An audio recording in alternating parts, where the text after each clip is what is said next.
monte Sinaí, ¿cierto? Y hablamos de cómo le fue entregada al pueblo la Torá. Pero en esta parachá de hoy hay varios aspectos que son muy particulares, porque retoman primero las leyes, pero luego vuelven a hacer un recuento como de las acciones que el pueblo debe hacer y vuelve a repetir sobre la heredad, lo que él les da, los límites, les vuelve como a aclarar, o más bien a ratificar, mucho más específico como los espacios donde ellos van a estar y las condiciones. Pero luego les habla de un malak que los va a acompañar, o sea, un ser, un mensajero que va a estar con ellos y que va a cumplir 4 funciones que también las expresan allí. Pero posteriormente vuelven a retomar el momento en que Moisés sube al monte Sinaí. Y bueno, es como el espacio que plantea la parachá de hoy. Pero hay varias cosas que a mí me parecen muy impactantes, y una, por ejemplo, que hablábamos con Mari, yo no logré discernirla, es que en el capítulo 24, en el verso 7, dice que tomó el rollo del pacto y lo leyó a oídos del pueblo, ¿cierto? Pero luego dice que subió y le fueron entregadas las tablas. Entonces, ese rollo del pacto, preguntábamos con Mari, por eso, pero hace referencia a, porque digamos que, o sea, este es un evento, o sea, el tiempo aquí no es lineal, sino que vuelven y retoman el ascenso de ellos al monte Sinaí. Entonces dice que aquí aún no ha subido Moisés, porque dice, y Moisés estaba haciendo él está haciendo un holocausto, porque sacrificó los animales con los jóvenes, tomó sangre, la mitad la roció sobre las piedras, la otra la puso en el altar, y dice, y tomó el rollo del pacto y lo leyó a oídos del pueblo, ¿cierto? El cual dijo, todas las cosas que Yuhei Bajei ha dicho, y en mayúsculas dice la Torá, haremos y escucharemos, y en paréntesis dice, entenderemos, ¿cierto? Entonces en ese momento no ha recibido las tablas de la ley, porque dice que posteriormente le fueron entregadas. Entonces, pues el pastor dice que estos eran los apuntes o como las cosas que Moisés había recibido hasta ese momento, ¿cierto? Y es muy particular porque dice el rollo del pacto, ¿cierto? Del pacto. Entonces, ¿cuál pacto en ese momento? Porque aún no había sido entregada la Torá en el monte Sinaí. Sí, o sea, esas preguntas me surgieron cuando leíamos esto con Mari y decíamos, bueno, porque dice el rollo del pacto a oídos, y era tan impactante lo que leyó que todo el pueblo respondió a una voz y dijo, ha dicho, todas las cosas que Yuhei Bajei ha dicho, haremos y escucharemos. O sea, haremos, escucharemos, que la traducción dice entenderemos. O sea, llevarán al corazón, ¿cierto? Y luego sí dice que ahí sí ya Moisés ascendió al monte, ¿cierto? El padre le dijo, entra a la nube, espérame ahí 7 días, y al 7.º día lo llamó de dentro de la nube y le dijo, ahora sí, entra. Y estuvo 40 días y 40 noches hablando, y de ahí fue entregado las tablas de la ley, le fue entregado todo esto. Pero aquí todavía no se han roto, de acuerdo a esto, o sea, porque digamos que él sube, no señora, o sea, aquí no lo han narrado, lo del becerro no ha sido todavía, acá en el capítulo anterior, si tú miras la parachá anterior, en la parachá anterior está que Israel llega a Sinaí y que él asciende y le es entregada, gracias, la Torá con las 10 emanaciones que conocemos y de las cuales hablamos, ¿cierto? Y ahora empiezan las leyes. Entonces, esa fue una de las inquietudes que nos quedaron frente a lo que estábamos pues leyendo de esta parachá. Y algo muy lindo de las leyes que se establecen desde el capítulo 21 es que hay algo que leíamos con Mari y decíamos para el padre es muy, pero muy delicado, y es el tema de la prostitución. O sea, él siempre protegió a la mujer para que no fuera a quedar en esa condición. Si un varón así fuera una sierva, ¿cierto? La poseía, tenía que darle dote como si fuera una hija de Israel y asumirla, o bien para casarla con su hijo, o bien para ser casada con el amo. Y luego adelante vuelve y repite lo mismo. O sea, él no permitía que una doncella fuera mancillada y quedara en burla o quedara en una condición vulnerable delante de el pueblo, los varones. O sea, la mujer siempre en estas normas, en las leyes que él establece, tienen una protección especial, una protección particular, una protección sobre todo por su dignidad, que nos parece que es, o sea, a mí me parece que es muy bello, porque es como él en este tipo de leyes se protege profundamente a la mujer en su esencia de mujer, de esposa y también de madre.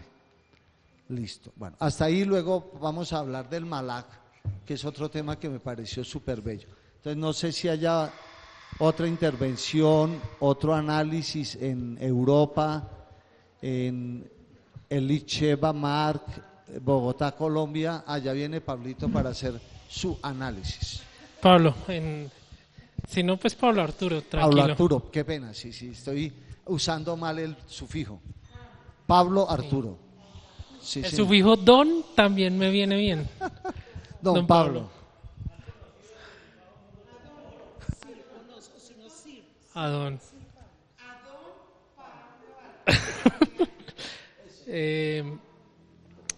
Pues esta paracha para mí tiene algo interesante, y era algo que ayer no podía, o sea, a ver cómo lo explico. A mí se me hizo interesante, así a bote pronto, a primera lectura, cómo en la parte del buey y lo dije por encima, pero cuando Juan me preguntó qué tiene que ver eso, pues yo no lo entendía. Era la parte de que dice que cuando el buey mata a alguien, el que debe morir es el buey. Pues mi primera relación es como, para el padre, el buey tiene la misma relación que el humano, porque unos versículos atrás dice, el hombre que mata a otro hombre será muerto. Y lo mismo sucede con el buey, igual que mate a un hombre será muerto. Entonces en mi cabeza, pues lo primero, pues toma a un buey como hombre, y en ese momento yo no sabía explicarlo. Entonces hice pues lo más lógico, y era pues ponerme a investigar y ponerme a charlar con el padre qué significa el buey. O sea, porque le dan un pedazo entero de qué hace el buey, de si no hace, de que sí, de que si no, de que el amo, de que... Imagínense que el buey tiene la representación del buey es la letra Aleph. Y en esa representación del buey, y por qué yo empecé a darme cuenta de todo lo que pasaba, es Aleph es uno, Aleph es el camino, es la unidad. Y entonces pues se me hacía interesante porque, o sea, que tiene que ver el buey con todo esto del amo y demás, y es porque los bueyes tienen que ser enseñados. Y el buey que enseña, el primer, ¿cómo se llama esto? La idea es que el buey novato debe ser enseñado por otro buey. El primer maestro de un buey novato es otro buey. Y este buey anciano es el más anciano de los bueyes. Entonces, pues, lo que se ve ahí a primeras es el camino que uno tiene debe estar guiado por alguien de mayor conocimiento. Y el fallo del que está, y muchas veces se dice, si ya se sabe que el buey está descarriado y está haciendo cosas locas, es porque no está siguiendo el camino que le están mostrando el buey anciano. Entonces él está diciendo, usted tiene la capacidad de reparar este camino que no está haciendo bien. Usted puede fallar, pero la segunda vez es como, ya sabemos que usted había fallado, acá hay algo más grave. Entonces a mí se me hizo muy interesante porque esta idea del buey, del líder, de aprender a ser líder, de seguir a un líder. Yo lo relaciono con dos cosas y es algo que hemos hablado en la casa de cómo mis acciones personales y cómo mi confluir personal afecta a la casa, afecta a la familia. O sea, yo lo empecé a entender, o sea, eventualmente cuando hay un grupo de personas, pues se tiene que organizar la cosa y se tienen que poner reglas y ya hablamos de la burocracia y ahora estamos hablando de, el padre no solo les dijo no matar, sino qué pasa si alguien la incumple. O sea, no solo tiene confianza que no lo vayan a hacer, pero donde pase, incluso sin querer, ¿qué sucede? Pues a mí se me hizo interesante de a nosotros como casa, yo nos veo, o sea, para mí el paralelismo más cercano es que nosotros como Monte Gerizim somos un paralelo en Israel en estas parachas. Así como está la conciencia de Israel, para mí también es, pues está hablando de comunidad y de cómo hacer comunidad y de cómo organizar una comunidad. Pues nosotros somos una comunidad. O sea, lo puedo tomar primero personalmente y también a la comunidad. Y todo esto va a la relación que se le da al amo con el buey viene de una enseñanza es la enseñanza que luego habla de Josué 1.8. Habla de Josué mira que te levanto, que seas valiente, no sé qué. No se aparte tu camino ni a diestra ni a siniestra. Es lo mismo que se le está diciendo al buey. Siga un camino, no se aparte, no cornee. Siga un líder, pero el padre le está, o sea, cuando a Josué se le dice esto, es cuando él es el buey anciano. No, cuando él ya es el buey anciano. Entonces se me hizo muy interesante. La primera enseñanza que tiene el líder hacia todo el pueblo es: ustedes son líderes y en Monte Gerizim son los líderes, y por eso a mí me llamó como de momento, esto de verdad me toca a mí, porque revisarnos y hacer el ticún diariamente de hace la semana pasada el apóstol dijo algo que es muy cierto, que es las batallas y los golpes se hacen a diario. O sea, uno tiene que hacer un ejercicio a diario de mantenerse en el camino, pero caí en cuenta de cuál es ese líder al que estamos siguiendo. O sea, cuál es esa línea recta de que estamos siguiendo. O sea, pues me generó esa duda, porque lo primero que yo pensé es, claro, la mesa apostólica en el matrimonio de Daniel Felipe se consolidaron como uno solo, y por eso ellos son una de las columnas. Los estamos siguiendo a ellos juntos, o sea, comunidad. Y al mismo tiempo pues caí en cuenta de que pues para mí algo que siempre me daba como un poquito de desazón era el hecho de que sentía que estamos picando mucho, que era mucha armonía dice esto, Daniel Chapán dice esto, no sé quién dice esto, y de vez en cuando me emocionaba, también me dan más duro cuando son palabras específicas para la casa. Por eso me gustó mucho que esta paracha y esta investigación que hice del buey me llevara a Josué, porque esa es una palabra de la casa. Entonces, para mí tuvo más relevancia eso que ponerme a investigar qué dijo Daniel Chapán, qué dijo Mocharmoni, qué dijo no sé qué, sino en mi vida yo qué. Y también porque la pastora dijo algo muy cierto, y es que muchas veces el padre nos ha dicho y el apóstol lo ha dicho y muchas veces se ha dicho que el libro de instrucciones para la casa son las 10 palabras. Y esta semana pues yo lo pensé como de, oiga, sí, yo muchas veces muchas personas me preguntaron como, ¿qué está haciendo?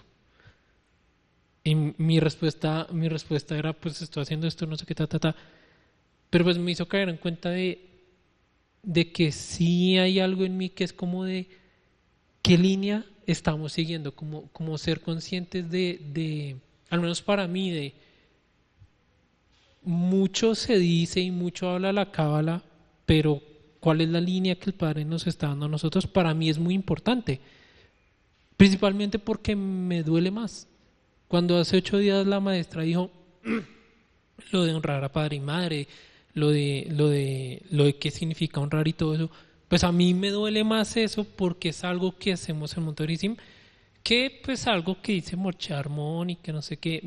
para mí es más importante y para mí es más el indicador de este es el camino. Esa es como mi resolución de como líder yo, si estoy siguiendo a los líderes, si estoy siguiendo un camino que el Padre me está trazando o estoy dejando que otras voces me permitan cornear aquí y allá. Es como para mí lo importante. Eso uno. Y dos, el primer responsable de un mal liderazgo voy a ser yo. O sea, acá también yo siento que el Padre también me está diciendo eso, es el buey está siguiendo un camino, pero a quien se le hace responsable del camino del buey es al dueño del buey, no al buey anciano, no al líder al que está siguiendo, sino a quien debe como ocuparse de él. Entonces, pues para mí fue importante eso, fueron esas cosas de pues revisar de que para mí sí es más importante a lo largo de la semana hacer este ejercicio y pensar la paracha desde lo que hemos aprendido en casa, más que investigar qué dice otro rabino. Eso es como lo que me quedó a mí. Y como la responsabilidad de leerlo y la responsabilidad de meterme y demás es mía. Entonces, sé que es algo obvio, lo de sí, es responsabilidad tuya, pero algo que se ha venido trabajando este año y a principio de año es no juzgar al otro, y parte de juzgar es también a veces evadir responsabilidades. De, es que tal persona no hace esto, es que tal persona no hace lo otro, no sé qué, pues está evadiendo la responsabilidad de que yo tengo que hacer eso. Primeramente, eso por el lado del juzgamiento y por el lado de lo que se está trabajando este año. No es más, esa es como mi reflexión de la paracha que me quedó. Muy bien, Pablito, muchas gracias, porque mira, hay varias cosas de lo que tú has dicho que son en el campo natural. Los bueyes nunca trabajan solos, siempre los bueyes trabajan dos. Y cuando se hace una yunta, siempre tú buscas un buey que se parezca al más viejo que tiene. Porque si el buey no trabaja la misma dinámica, como están enyugados, puede desnucar al otro. Entonces siempre, por ejemplo, en las fincas se buscaba un buey que tuviera características de peso, de tamaño, de todo para la misma acción. Lo segundo, ¿por qué se cita al buey? Si el buey es un animal manso, porque el buey ha sido un toro castrado. El buey se le castra para que se pueda amansar y para que pueda ser utilizado para fuerza, porque en ese momento el animal tiene una acción. Entonces, por eso el buey, de todos los animales que uno tiene en la finca, es el animal más manso. Y a él se le golpea solamente con la vara en la cara para ir organizando por dónde camina. Y ya él va caminando con el otro animal al ritmo de los dos, no al ritmo de uno. Entonces es muy lindo ver cómo, por ejemplo, se preparaba en las fincas, cómo se buscaba al otro compañero, cómo se le colocaba, cómo se le tenía paciencia al buey joven hasta que lograba entender. Y casi siempre habían 4 bueyes en las fincas para tareas distintas. Unos se utilizaban para labrar la tierra y los otros para fuerza, para cargar árboles, para cargar piedra, muchas cosas que hoy pues se han cambiado. Pero en la reflexión que tú haces, Pablito, con Josué 1:8, es muy interesante, ¿cierto? Porque es por donde el Padre nos traza un camino. Y eso me parece muy bello y lo aplicas a tu liderazgo, que también me parece una cosa muy importante. Gracias, Pablito, por tu aporte. ¿Listo? ¿Alguien más fuera de Colombia o dentro de Colombia? Amparito. Bueno, yo me llama la atención y pues es interesante frente al principio de que solo, pues en la familia solo hay pues esposa, esposo y nada más. Y me parece interesante que aquí con el pueblo de Israel hay esta situación. Si tomare, en Éxodo 21:10, si tomare otra esposa, no disminuirá su alimento, ni su vestido, ni su deber conyugal. O sea, en esta traducción dice derechos, no son leyes, sino derechos, pues está promoviendo la bigamia. de bigamia, porque si hay derecho conyugal, entonces se podía tomar otra esposa y era bien visto, digamos, era así. Me llama la atención eso. Podría ser una mejor líder y buscar y averiguar, ¿sí? Me llamó la atención fue hoy acá. Yo, pero ¿cómo es esto? Solo me llamaría a mí la atención y pues lo expreso. Gracias.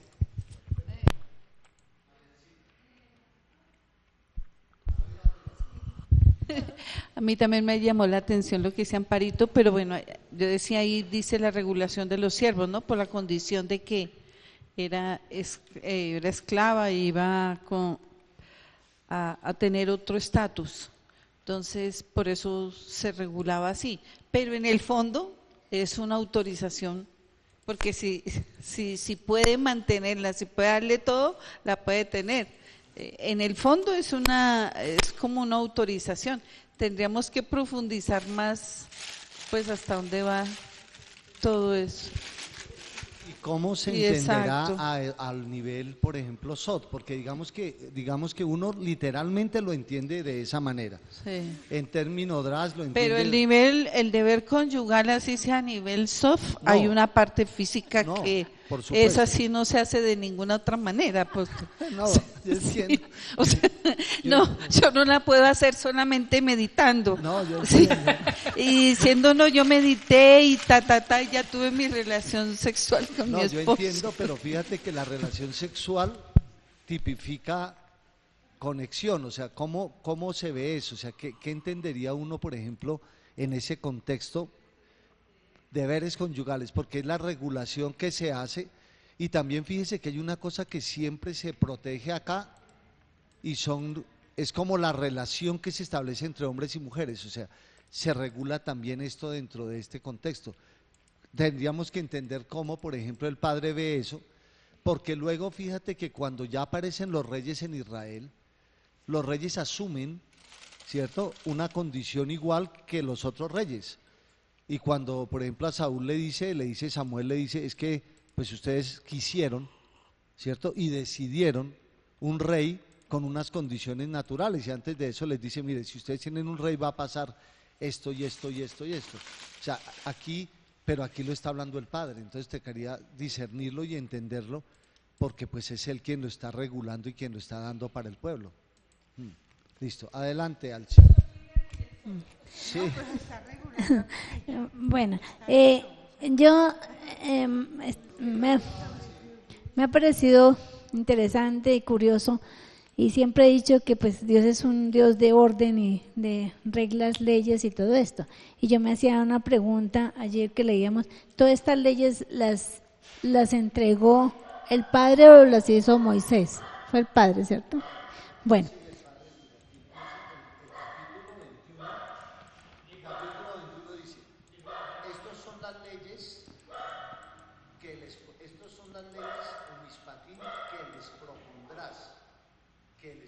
Que pondrás.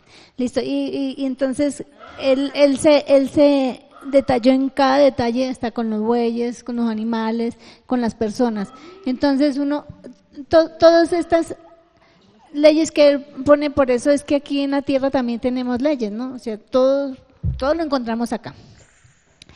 Eso, y algo curioso que me ocurrió esta semana y me sigue ocurriendo, es que yo esta semana me puse a averiguar lo de la fecha de mi cumpleaños en hebreo, ¿no? Y fue muy curioso porque esta fiesta decía que mi fiesta era la fiesta del aniversario del principio del año de los árboles. Y se relaciona con el comer, que yo decía, ¿por qué con el comer, cierto? Esa es la comida. Y el comer en hebreo significa leida, que significa tragar, y se relaciona con Esaú, con Esaú, que fue el de las lentejas, el de entregar la primogenitura.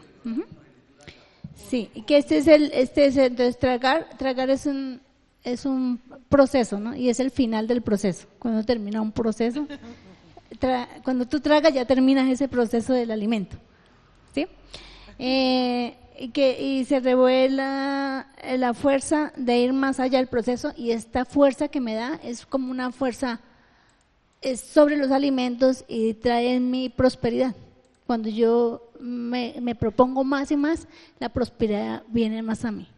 Pero hay un don que Él me ha dado, un poder que es algo que lo puedo usar para el bien o para el mal. Y ahí es donde está Geburá, donde está, que yo estoy en Geburá. Entonces es bien curioso porque todo lo que se ha dicho de mí, el Padre, me lo da en la fecha de nacimiento.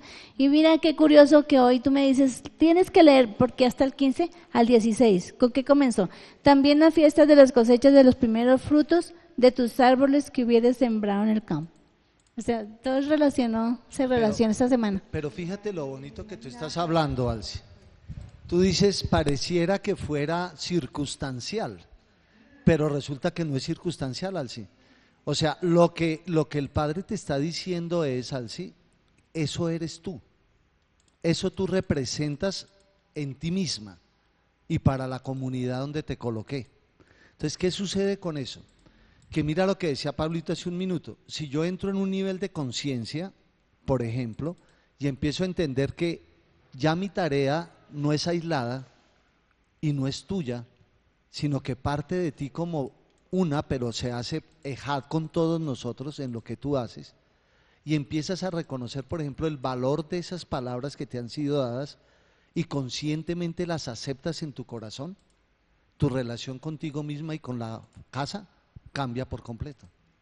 Cambia por completo porque ya no hay una obligación, ya no hay una corresponsabilidad, lo que hay es amor y pasión por lo que Él nos ha entregado. Y eso cambia completamente el panorama. Sí, cambia completamente el panorama, porque ahí te faltó, en ese contexto de lo que estás hablando, que el Padre te llamó como columna financiera, ¿cierto? Entonces, eso lo que hace en ti es poder impactar tu corazón, porque es como bajar esa palabra y ponerla en tu ser, porque uno niega esas palabras, porque uno casi siempre dice el poder de mi fuerza, el trabajo que he hecho, la batalla que he tenido, el esfuerzo que sí me ha permitido llegar hasta donde estoy hoy. Pero pocas veces uno dice el diseño que ya el Padre me había entregado, lo que yo represento con Él, simplemente lo estoy ejecutando en la tierra. Y eso me da un resultado para mí misma, para mi hogar y para la comunidad donde yo estoy. Y fíjate que tragar, que es un proceso, tiene toda una cadena desde cuando se toma el alimento, se trae, se procesa, es lo que tú haces y es a lo que te llamó el Padre, te dio la vida sobre eso que estás haciendo. Entonces, y me acuerdo muchísimo porque antes de que empezáramos la ampliación del café, el Señor dio una visión, y la visión era que había filas de personas para ingresar acá. Y también te dio otra palabra, y es que las personas vendrían como siervos a tomar alimento en la casa. Y uno pensaba que era que iban a venir los pastores, iban a venir no sé cuántas personas. No, todos los que entramos al café y tomamos un alimento, estamos tomando de esa fuente, consciente o inconscientemente, pero si es consciente en tu corazón cómo lo preparas y cómo lo entregas.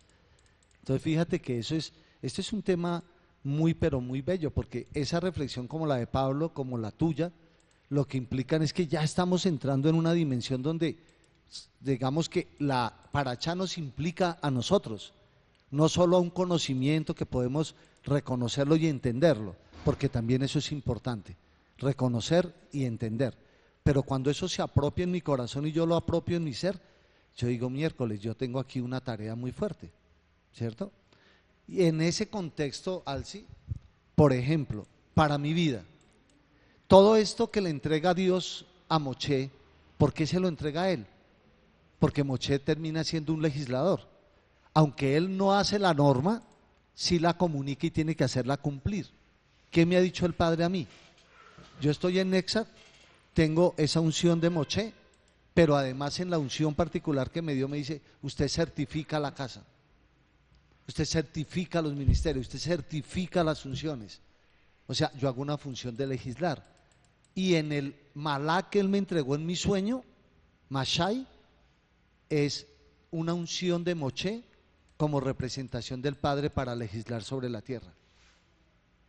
Entonces no hay coincidencias, nada es que aparece, es que el Padre en todo lo que nos ha dado en la casa en estos 28 años ha sido preciso, específico y puntual en claridad para nosotros. Que ya nosotros pues hemos venido trabajando a nivel de lo que el pastor ha venido enseñándonos del alma, y nuestras conciencias cada día van un poco más con luz, hasta que logremos entender y dimensionar lo que somos. Pero muchas gracias, Alci, por tu reflexión. Adelante, sigue. El que dijo que el final del proceso, o sea, yo hago otro proceso, que el final del proceso no depende de mí, de nosotros, sino de Dios. Depende cómo hayamos hecho todo el trabajo.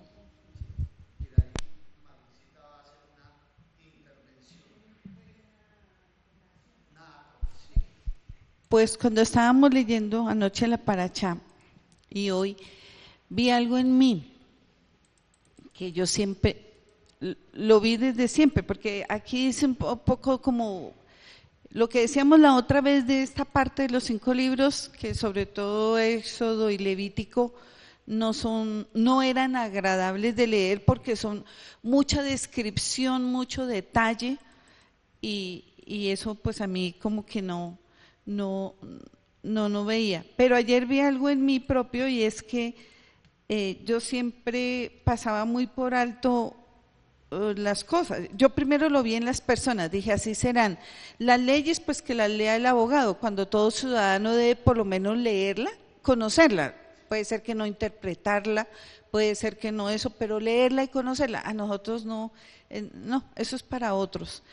Y segundo, yo me vi porque todo elemento electrodoméstico, cualquier cosa trae un manual, es lo primero que yo rompo y boto. Yo jamás he leído un manual, nunca, de un secador, de una lavadora, de un Lo primero que yo llego y rompo, y yo me vi ahí, y me vi como en esto. ¿A qué le huyo? Ay, como a ese detalle, sabiendo que eso se enchufa y punch. ¿Qué más? ¿Para qué más instrucciones? Decía yo. O sea, esa autosuficiencia que uno a veces cree tener, o ese desprecio por la norma, por la autoridad, pues no sé cómo decirlo, pero me vi me vi en todo el tiempo en mí. Yo jamás he leído un manual de nada, de un equipo que haya comprado, de una cosa chiquita, ni chiquita ni grande, ni una tintura. Yo leo las instrucciones, sino chin, chan y chan. Sí, entonces yo como que esto, en todo lo que había ahí, me hizo analizarme eso de mí. Y dije, bueno, voy a ver, ¿por qué huyo? Bueno, uno le dice la autonomía, la insujeción a la autoridad, pero debe haber unas raíces en que eso me haga, porque siempre fui así. Pero mira, Marlencita, que sería contradictorio, porque su merced es abogada, ¿cierto? Entonces, digamos que un abogado, por ejemplo, tiene que ir, o sea, los abogados son muy analíticos y tienen que buscar la minucia completa de todo, porque, por ejemplo, una cosa que quede mal puesta, una coma que no quede en su lugar, puede dar lugar a que la interpelen o le digan, no, esto no está correctamente hecho. Entonces, hay algo profundo que era lo que su merced decía, que es parte del orgullo de uno, de la autosuficiencia, que uno dice, pero yo para qué leo eso si ya yo puedo entender y saber cómo va a funcionar, por ejemplo, esto. Entonces uno tiene una repulsión, pero me parece interesante porque un abogado, y tú más que nadie que trabajaste en el campo fiscal, ¿cierto? En el campo fiscal es súper meticuloso todo, porque ahí es donde, por ejemplo, si fue una coma, un elemento, algo que no quedó bien, por ejemplo, dentro de una sentencia, inmediatamente lo pueden interpelar. Y eso me parece particular, ¿cierto? Porque uno pensaría que se ajuste. Y ahí en ese caso yo era al contrario, porque a veces muchos compañeros me decían, es que usted se mete mucho, hila muy delgado, entonces tampoco. Y yo me metía a mí no me da pereza, y vuelve el de ahí, entonces ese documento sirve, esto sirve. Eso sí, era diferente, Pero ayer en esto no sé por qué lo comparé con eso, que yo nunca he leído un manual, nunca me ha interesado un televisor, una cosa así, una crema, bueno, cualquier cosa, yo nunca leo para qué sirve, para qué nada, yo me la voy aplicando, me voy, o sea, sí, no hago, no, pues voy a ver cómo es que, y por qué me lo reveló el Padre, por qué vino a mí. Y siempre me vi siempre rompiendo y votando, o sea, me vi en esa acción. Bueno, mira, Marlencita, es muy interesante cómo uno puede ver eso. Claro, pasa el micrófono.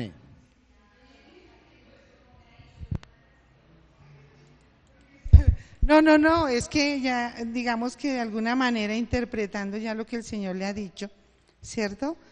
Pues digamos que a nosotros nos ha quedado fácil interrelacionar la lectura, porque pues ha sido una pasión y mi padre nos la transmitió, de relacionar como los conceptos. Pero lo que le sucede, digo yo, ¿no?, en un discernimiento así por encima, a mi hermana es que si vienen las instrucciones de un elemento para que funcione, a ella no le gusta eso. A ella le gusta dar las instrucciones al otro. Poder decirle, pare, se siente, se vaya, porque hizo esto, pero no le queda mejor que haga primero esto y que hagan primero lo otro, porque piensa así, no, haga esto al otro, ¿sí me entiende? Le da órdenes al uno al otro. Entonces, claro, cuando viene un manual, muy seguramente ella se siente que sí, o sea, que al verlo alguien puede darle instrucciones y eso, sí, unas instrucciones de cómo podría ser mejor. Por eso pienso que cada vez que el Señor le habla, lo interpreta de una manera un poco negativa. Entonces podría ser esa parte, o sea, esas instrucciones, o sea, porque en ese relacionamiento de que alguien pueda decirle, no, Marlene, es mejor que se quede durmiendo. Pero si ella lo interpreta que no, entonces, no, o sea, no, es mejor levantarse uno a las 4 de la mañana. A pesar de que ella no se levante a las 4, ¿cómo decirlo? Es como una contradicción ahí. Yo pienso que no permite, ¿cómo se llama eso?, mostrarse a sí misma, porque eso le implicaría a ella, sí, supongo yo, no sé, o sea, pienso yo que de acuerdo a lo que hemos aprendido y digamos en las meditaciones, ¿cierto?, hay algún temor al momento de nacer. O sea, pues mi padre y mi madre, digamos que con mi hermana no tuvieron, aparentemente en lo que sabemos de la historia, pero ella podría mirarlo, puede ser que sucedió algo al nacer, o sea, frente a lo que ella esperaba de mis dos padres, porque pues conmigo fue un parto un poco difícil y con mi hermano pues fue complicado, ¿cierto? O sea, tuvimos como dificultades ahí que uno diría, bueno, yo de ahí me prendí, pero con mi hermana no. Puede ser que ella lo haya percibido frente a la expectativa de mis padres en el nacimiento de ella. Algo que no, ¿cómo se llama eso?, que no encajó. De pronto pues ella venía con mucha expectativa, no como nosotros, que de pronto, digamos, de pronto no, en el embarazo nos acogimos de muchas cosas negativas contra los padres. Ella no. Yo pienso que pudo haber sido, pues digo, en el momento del nacimiento.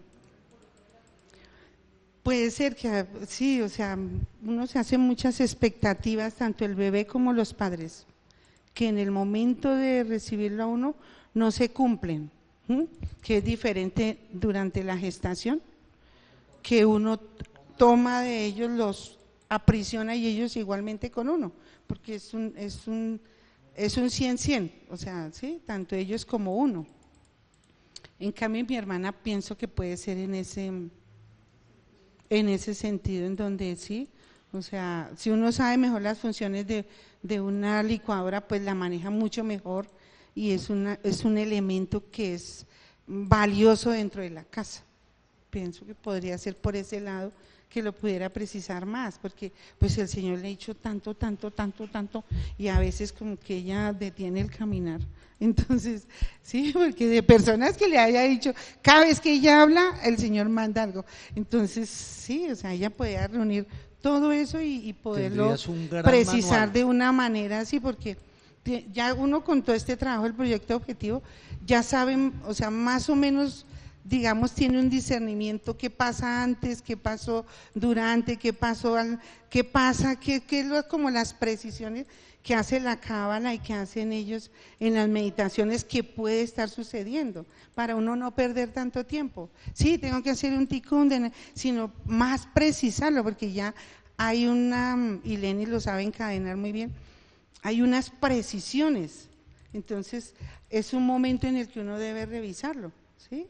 Para poder hacer, digamos, un mejor trabajo en cuanto a descubrirse uno mismo. Es lo que digo.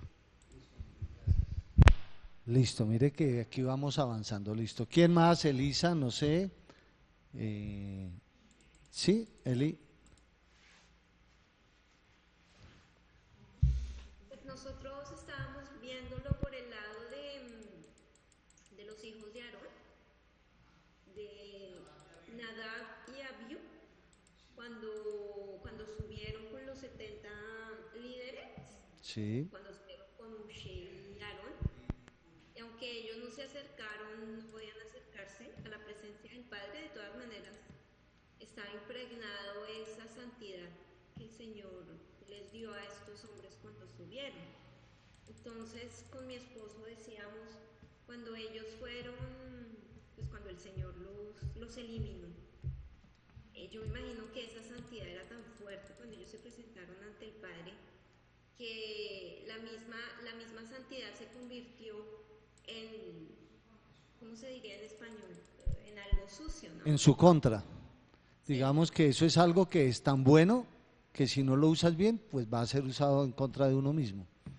Voilà, entonces nos impactaba esa responsabilidad que tuvieron, cómo pues no los juzgamos porque pues no sabemos cómo pasaron las cosas, pero cómo sentir ese ego de, ay, a mí el Señor me eligió para subir y esto, y ahora yo puedo hacer lo que yo quiera, ¿no?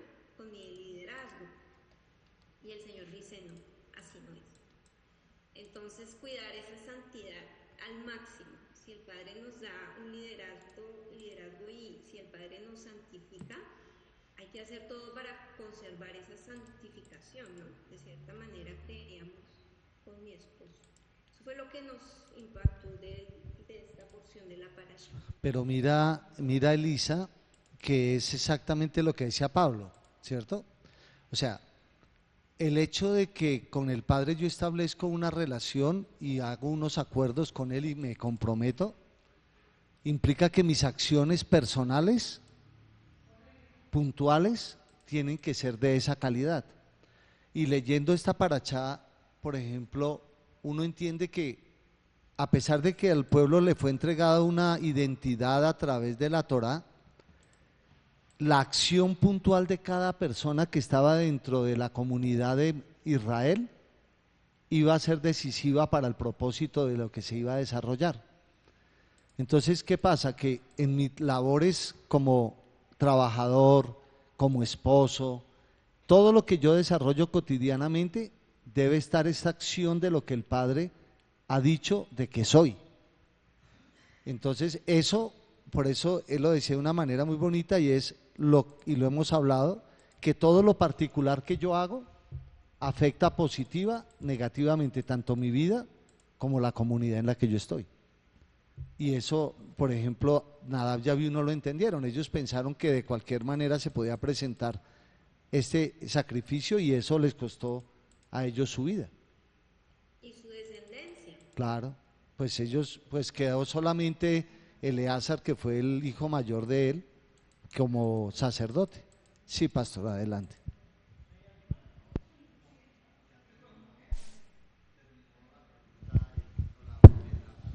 Bueno, me iba a referir a la parashá, como lo decía Daguito, con toda la razón, Daguito. Esta es mire que hace una semana comenzamos a hablar de un tema de la rotación de las almas, de los procesos del alma, de los propósitos del alma. Y con esta parachá Mishpatín dicen los sabios, los estudiosos, que esta es la parachá que más confirma o hace referencia a esos procesos del alma. Todos esos procesos a los que se refiere aquí, del buey, de una cosa a la otra, son procesos del alma, en un sentido sod, que pues muy seguramente tendremos la oportunidad más adelante de estudiarlo y de relacionarlo, porque pues simplemente lo miramos en el sentido literal y obviamente que también tiene su valor y tiene su sentido, pero sobre todo tiene sentido para los procesos del alma, todas estas normas. Eso era lo que quería comentar. Digamos que hemos trabajado y hemos entendido más bien, es que cuando el Padre le habla al pueblo, ¿cierto? Bien sea con la entrega de los 10 preceptos, de las 10 enunciaciones, o en todo lo que venimos trabajando desde la salida de Egipto, fíjense que hay una preparación para nosotros para dos momentos que vienen ahora muy importantes, que son la fiesta de Purim y la fiesta de Pesaj, ¿cierto? Y luego de Pesaj vienen los 50 días de la cuenta del Omer.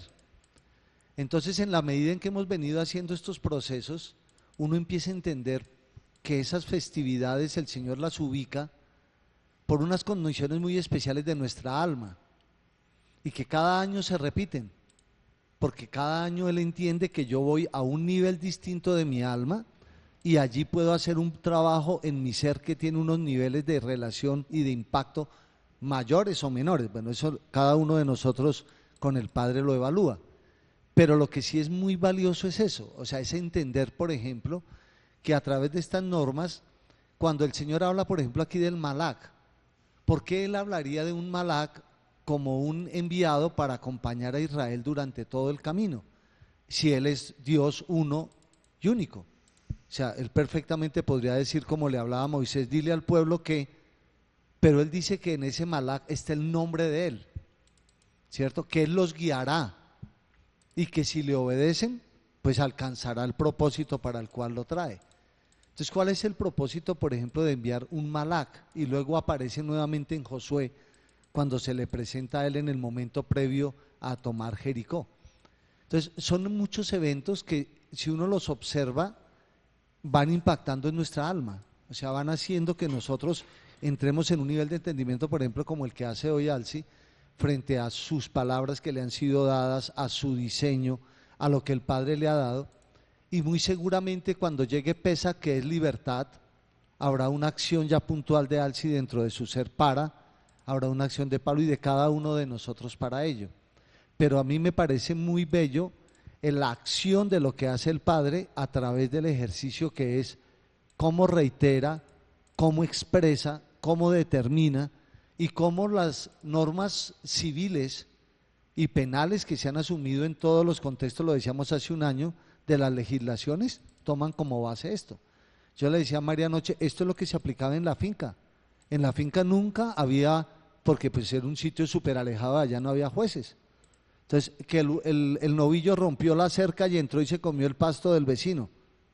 Entonces, iba la persona y decía, yo voy a repararlo, primero arreglando la cerca, segundo pagándole la cantidad de pasto que él se comió, tercero, pero era siempre una relación de que yo estoy, aquí hablábamos con Mary ayer, yo estoy solo en mi relación individual, pero estoy con otros en mi relación colectiva, y entonces mis actos van a determinar para mí mismo, pero también para los demás, y esto es todo lo que en las normas, en lo que estamos leyendo hoy, en este texto de la Parachá, trae el Señor, y relaciona siempre con lo que somos como Monte Gerizim.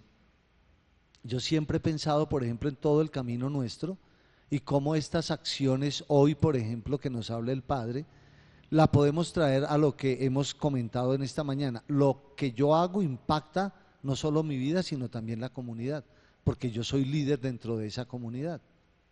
Entonces, es muy interesante porque ya vamos un poco más allá de lo específico en cada una de las acciones de las normas que se establecen acá.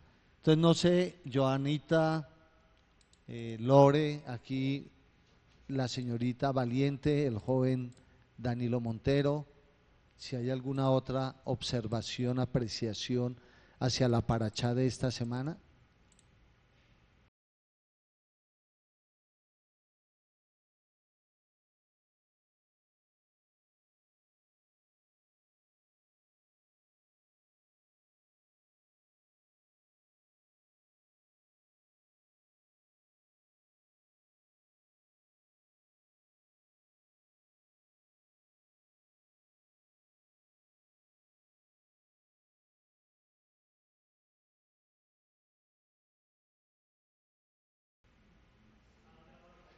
Hable ahora o en este momento.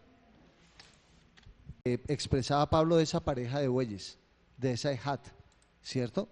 Pero aquí en el verso 12 dice, sube a mí al monte. No dice, sube al monte. Sube a mí, al monte, ¿cierto? Y espera allá. O sea, es muy particular el texto porque dice, sube a mí al monte. Le está hablando en primera persona, pero primero la referencia es, sube a mí al monte. Y luego le dice, y espera allá.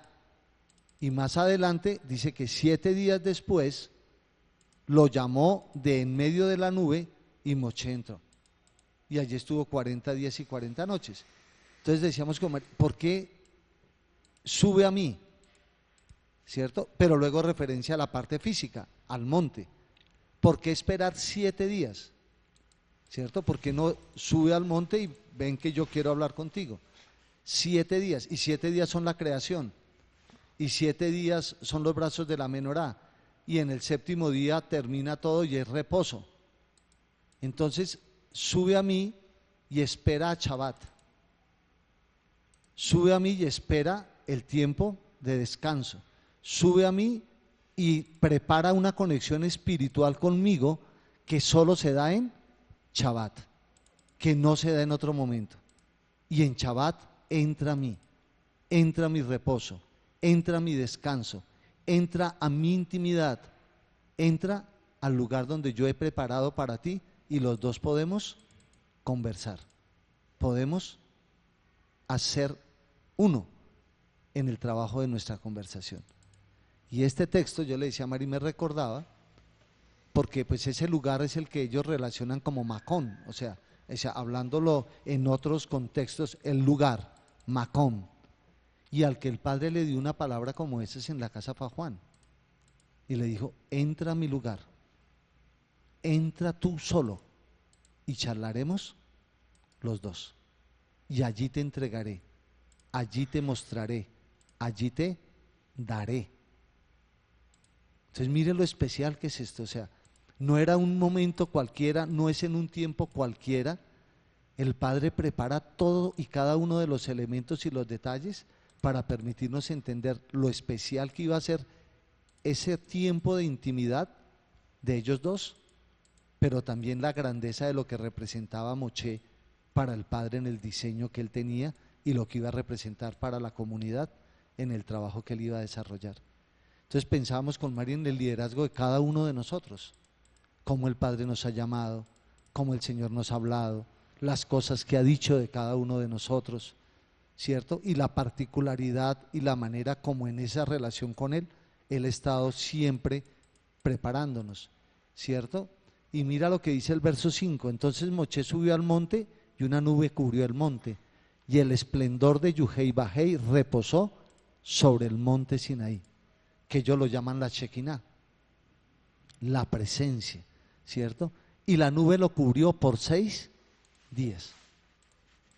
Y al 7º día llamó a Moshe de dentro de la nube, ¿cierto? Y la apariencia del esplendor de Yuhei Bajei era como un fuego consumidor en la cumbre del monte a los ojos de todo Israel. Y hace una semana hablábamos del poder de la escucha, porque él dijo, podrán escuchar no lo que yo hablo, sino lo que ven.